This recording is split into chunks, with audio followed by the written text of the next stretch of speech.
فەرمانبەرانی گرێبەستی کارەبا لە کەرکووک گرت بوونەوە و گۆڕینی قایمقامی خانەقین ناڕەزایی لێکەوتەوە. سڵاوتان لێبێت. یاری دۆمبەڵا کە جۆرێکە لە قومارکردن داوا دەکرێت لە دهۆک ئەنجام بدرێت. بۆ ئەمەش خاوەن ئەو شوێنانەی یاری دۆمبەڵە تێیدا دەکرێت ئەمڕۆ گرت بوونەوە. ئەوان داوایان کرد شوێنەکانیان بکرێتەوە. ئەوەش دوای ئەوەی ساڵێکە بە بڕیاری دادگا ئەو شوێنانە داخراون. ئەمڕۆ خاوەنی شوێنەکانی یاری دۆمبەڵە لە دهۆک کە ژمارەیان زیاتر لە 40 کەس بوو لە ناو بازاڕی دهۆک گرت بوونەوەیان ئەنجامدا. یەکێک لە خاوەنی ئەم شوێنانە بە 964 وت. نزیکەی ساڵێکە شوێنەکانیان داخراوە و داوایان کرد بە پێڕێنمایی نوێ بکرێتەوە بۆیان. بەڵام ئەو کەسە کە نەیویست ناوی ئاشکرا بکرێت دەڵێت پارێزگاری دهۆک پێیوتون بە هیچ شێوەیەک ئەم شوێنانە ناکرێتەوە. لە گربوونەوەکەدا گرژی و ئاڵۆزی دروست بوو.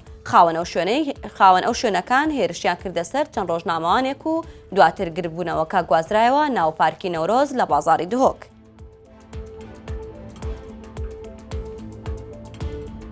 فەرمانبەرانی گرێبەستی کارەبا لە سەرتاسەری عێراق مانیان گرتووە و چیتر پارەی کارەبای ماڵان لە هاوڵاتیان وەرناگرن. بە وتەی خۆیان ژمارەیان زیاتر لە 7000 فەرمانبەرە و داوای دامەزراندنی هەمیشەیی دەکەن. ئەمڕۆ سێشەممە فەرمانبەرانی کۆکردنەوەی پارەی کارەبای ماڵان دەستیان بە خۆپشاندان و مانگرتن لە کارکردن کرد و مۆڵەتی 4 ڕۆژیان بە وەزیری کارەبای عێراق داوا کێشەکەیان چارەسەر بکات. ئەگەرنا لە دادگای فیدراڵی سکاڵایان لە دشت تۆمار دەکەن. علی بەکر فەرمانبەری گرێبەستی کارەبایە و بە 964 وت لە ساڵی 2022 بەڵێنیان پێدراوە بکرێن بە هەمیشەیی، بەڵام تا ئێستا نەکراوە. لە دوایین کۆبوونەوەیدا سەرۆک وەزیرانی عێراق وتی ئەو هەموو فەرمانبەرەکان دامەزراون و هەمیشەیین، بەڵام ڕاستنی و تاکو ئێستا هەر گرێبەستن. سەرچاوەیەکیش لە بەشی ژمێریاری فەرمانگەی دابەشکردنی کارەبان بە 964 وت کێشەیە و فەرمانبەرانە لە لای خودی وەزیری کارەبایە و پێویستە بە دواداچوونی بۆ بکرێت. کێشەکە سەرتاسەری عێراقا نەک تەنیا فەرمانبەرانی کەرکووک.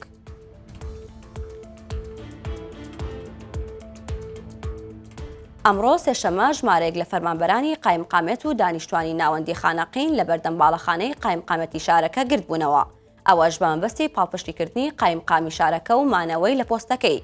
بەپێی بڕیاری ئەنجومەنی پارێزگای دیالە سەرجەم قایمقام و بەڕێوەبەری ناحیەکان دەبێت بگۆڕێن. ئەم بڕیارەش ناڕەزایی ژمارەیەک خەڵکی لێکەوتوێتەوە، بە تایبەتی ناوچەکانی قەرەتەپە، سەعدیە، سەلام، خاڵس و محەممەد سەکران. خەڵک خۆپشاندانیان دژی ئەم بڕیارە دەکەن. ئەرکان کاکەی ڕێخەری گربوونەوەکەی و بە 964 وت قایمقامی ئێستای خانەقین خەڵکی شارەکەی و دەرگای بۆ هەمووان کراوەیە و بە پێی توانای خۆی کاری بۆ شارەکەی کردووە. هێنانی کەسێک لە دەرەوەی شار و سەپاندنی بەسەر خەڵکەکە کارێکی ناڕەوایە. دلێر حەسەن سایە کە کوردێکی دانیشتووی خانەقینە لە هەر 16/1/2024 پۆستی قایمقامی خانەقینی وەرگرتووە و تا ئەمڕۆ لە پۆستەکەی ماوەتەوە، بەڵام بڕیاری لابردنی دراوە. بەنداوێکی نوێ لە سلێمانی دروست دەکرێت. دەکەوێتە سەر و بەنداوە ڕووخاوەکەی چەقچەق و لە سەرچنار و بە تەواوبوونی نزیکەی 9 ملیۆن مەتر سێجا ئاو دەگرێت.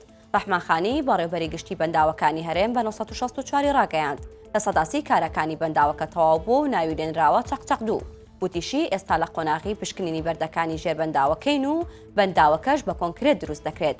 باسی لەوەش کرد سەرەتا دیزاینێک بۆ بەنداوەکە کرابوو کە ڕێژەی گلدانەوەی ئاو نزیکەی 4 ملیۆن مەتر سێجا بوو.